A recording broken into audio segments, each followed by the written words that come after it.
Perón lanzará en 1952 el Plan de Estabilización, lo cual haría la reorganización del agro. Este adopta varias medidas como establecer precios fijos de los productos a ser exportados, como así también de todos los instrumentos que necesiten para trabajar, ya sean maquinarias, semillas y demás. Establecería también el valor de cambio fijo y necesario para poder traer productos y maquinarias, como así también el Estado aportaría un subsidio. Gracias a estas medidas, la producción agrícola crecerá a partir de este plan.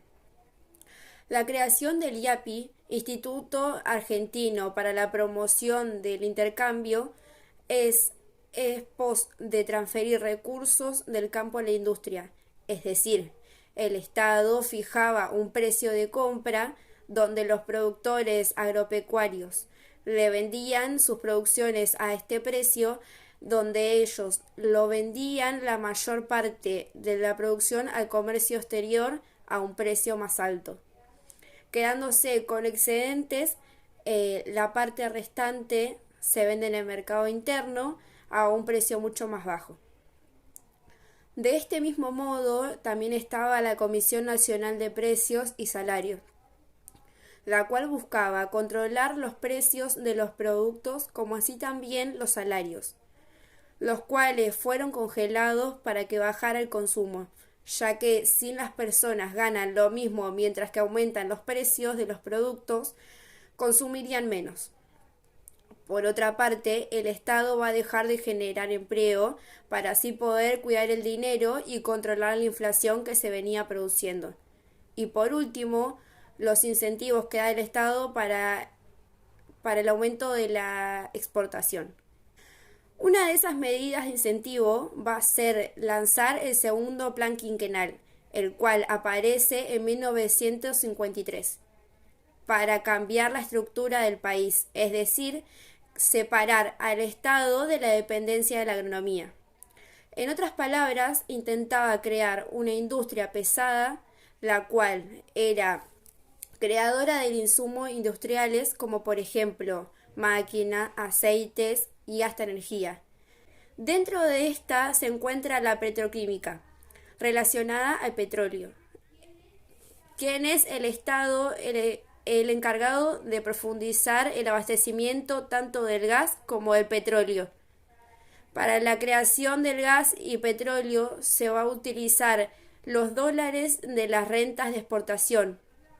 Por otro lado, tanto la maquinaria como la siderurgia va a apuntar a la inversión de capitales, es decir, que va a abrirse a la inversión de privados en Argentina. Estas inversiones extranjeras van a promover un régimen, la cual estipulará cómo debía invertirse el capital extranjero y en qué ramas de dichas industrias pesadas y el cómo.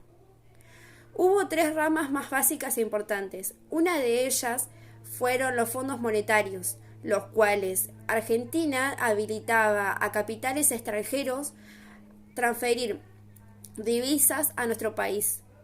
Por otro lado, las máquinas donde se podían importar estas mismas y por último, la importación de patentes para que éstas, en vez de ser importadas en sus propios países, puedan ser importadas por Argentina. Gracias a este segundo plan quinquenal van a aumentar las exportaciones, como así también el ingreso de dólar para desacelerar la inflación de ese entonces.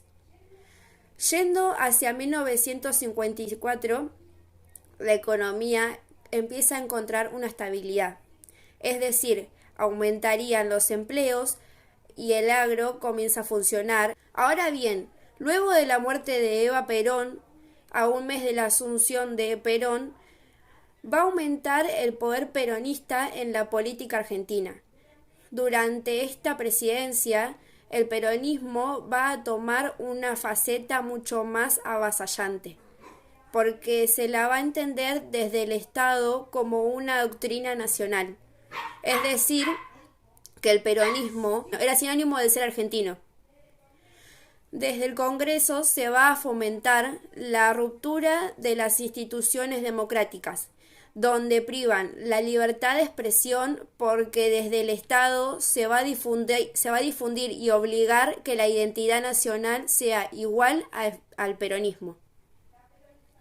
La peronización del aparato estatal, es decir, que los empleados públicos deberían mostrar que eran adherentes al movimiento peronista, de lo contrario eran despedidos y expulsados, ya que solo podían tener de un trabajo aquellos que fueran peronistas.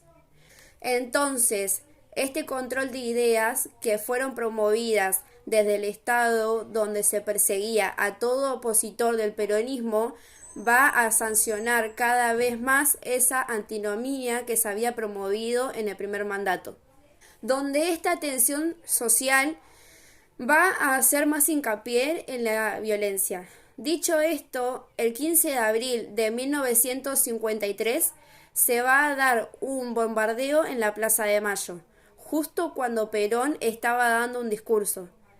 Este bombardeo va a desatar una gran violencia. Todo esto ocurrió gracias al Estado, quien quiso censurar y peronizar a toda la sociedad en sí. También se generaría un gran conflicto con la Iglesia en 1954, ya que el peronismo atacaba con sus ideales a los grupos católicos. Entonces, desde el Estado se va a eliminar el catolicismo en las enseñanzas públicas, como así también varios feriados católicos. De este mismo modo, se dieron arrestos a sacerdotes que no compartían la idea del peronismo, intentando desde la vista peronista separar el Estado de la religión. Estos medios tomados por el peronismo hacen que la religión le responda mediante canales diarios, como así también en las distintas misas. Desde el episcopado van a empezar a responder con acciones que van a tener una cuestión mucho más política. El símbolo donde se pudo ver esta idea fue la procesión del Día de la Virgen, donde participaron grupos que no estaban tan asociados con las ideas religiosas como socialistas y comunistas. Pero el acto que tuvo más concentración, ya sea por la Iglesia como así también por el avasallamiento del peronismo en la sociedad, va a ser el Corpus Christi, el cual en 1955, donde allí van a participar los referentes de los distintos partidos políticos que eran censurados, perseguidos y amenazados por el peronismo, donde se provocan incidentes entre peronistas y antiperonistas. Todos estos incidentes llevarían a un golpe cívico-militar en septiembre de 1955. Se lo llama cívico ya que detrás de este golpe hay una gran alianza de grupos antiperonistas. Perón, al ver que no podía hacer nada contra estas fuerzas, no solo dentro de la sociedad, sino también dentro del ejército, decidió entregar el poder el 22 de septiembre de 1955, donde los militares volvieron al poder, bajo el general Lonardi y también como una figura muy importante el general Aramburu.